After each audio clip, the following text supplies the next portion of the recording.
Stiglo je doba adventa, a mi ćemo vam pokazati kako da sami napravite adventski ukras za vaš stol. Ovo je samo jedna od ideja, a vi možete koristiti drugačije ukrase. Trebat će vam namočene spužve za aranžiranje, razni ukrasi, 4 svijeće, podložak za svijeće, srebrna smreka i čempres, vruće ljepilo, vrtlarske škare i upaljač. Za početak uz rubove spužve posložite par grančica da si odredite oblik aranžmana kojim ste zadovoljni.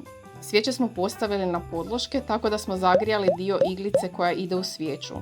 Kasnije smo, vidjet ćete, te podloške ipak izvadili i na isti način u svijeću umetnuli 2 žice jer nam je tako bilo stabilnije. Nakon postavljanja svijeća nužno je ostatak spužve popuniti zelenilom dok niste zadovoljni. Pripazite samo da grančice u spužvu postavljate pod kutom i što dalje od vrha svijeće da ne budu preblizu plamenu. Kad ste popunili veću površinu spužve možete početi dodavati i ukrase. Mi smo koristili između ostalog kriške sušene naranče koju smo osušili u pečnici, koricu cimeta i češere koje smo pričvrstili vrućim ljepilom.